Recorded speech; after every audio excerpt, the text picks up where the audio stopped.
This is Dr. Nick. I'm the Incrementalist, and I'm here at BlackHat. I'm here with Mike Weber. Mike, thanks for joining us today. No problem, Nick. So tell us a little bit about yourself and the company that you work for. So my name is Mike Weber. I'm the Vice President of Coalfire Labs. Coalfire Labs is the group within Coalfire that performs all of our technical testing services. That includes penetration testing, application testing, reverse engineering, red teaming, social engineering, and anything that emulates the actions of an adversary attempting to compromise an organization. So one of the things that I know you've produced is a report that focuses on challenges in security, but you have a whole section on healthcare. Tell us a little bit about some of the challenges that we face uniquely in healthcare from a security standpoint. Sure. So in that risk report, we had a section on healthcare that covered a variety of different types of entities. The most telling things that we saw after looking into the data was that the data showed that the external security posture of these organizations was less strong than the other industries that we had looked at as well. So you're being nice. When you say less strong, you're essentially saying that healthcare had a very poor external posture. Help us understand what that means. What is external posture? Sure. So the external security posture of an organization is basically the health and welfare of the systems that are facing the internet. So it is they had a higher susceptibility of attack and compromise to attackers that were positioned across the network. So that could be the external presence, perimeter routers, firewalls, applications that one of these organizations is hosting, or business-to-business type solutions. So as you looked at some of the details in that report, what were some of the things that stood out to you in terms of the risk of healthcare and the healthcare systems that you think people ought to be focusing on? Absolutely. So some of the things that we saw within these healthcare organizations were, first of all, the presence of legacy systems. Legacy systems that exist in an environment, even if they're in the process of upgrade or if they're being kept online for contingency purposes for a period of time after an upgrade, they present a great opportunity for an attacker to be able to gain access to the most sensitive information these organizations have. Another problem that we saw was under all the pressure of the regulations and the standards that these organizations need to comply with. We really saw audit fatigue. The organizations struggle to keep up with demonstrating the compliance with standards and regulations, the reporting requirements, the changing standard, and as it morphs, all require a special touch. Those need to be addressed. They're key to the organization's operation, and that drawdown can affect the budget that's available for other opportunities like running a security operations team. So as you think about incremental steps that people could take, specifically around those 2 points, legacy systems, what should institutions be doing?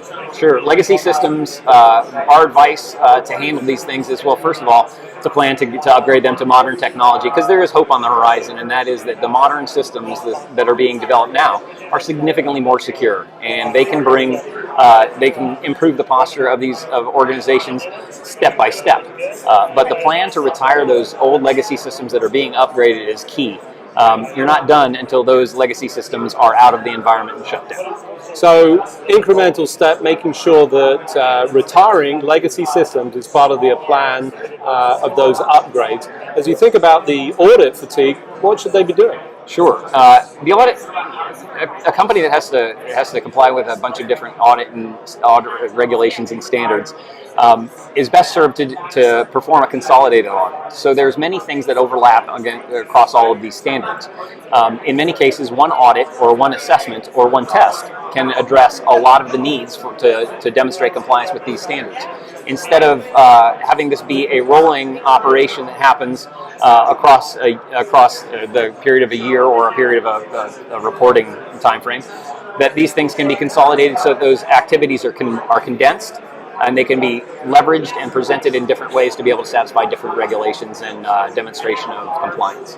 And in terms of rank ordering content, what do you see as the sort of highest risk areas that healthcare team should be focusing on in terms of protection?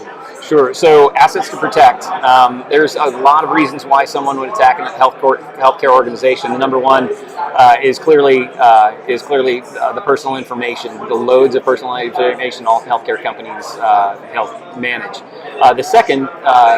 The second monetization factor of the data that these organizations have are medical identities. Medical identities are a little more niche, but they're also quite valuable to be sold or unloaded.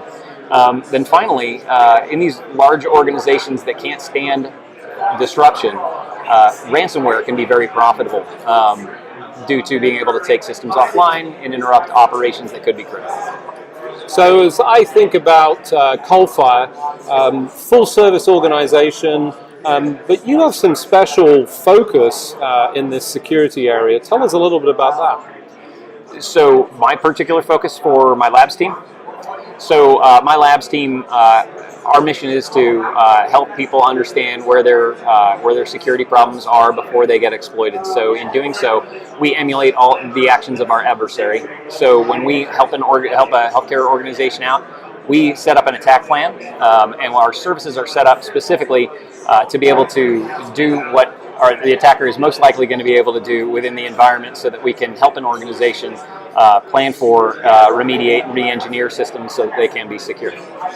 So as we think about healthcare security, one of the things that's clear to me is if you want to secure your enterprise, you need help.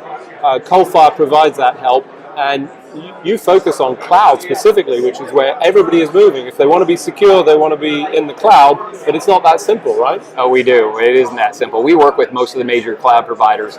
I would venture to say all the major cloud providers. We have experiences in their architecture, in their processes, because everybody is a little bit different. We found that companies struggle to get to the cloud, just like having legacy systems. But we can help organizations plan to securely migrate their systems into the cloud and be able to leverage those large technology providers for all the security benefits that come with them.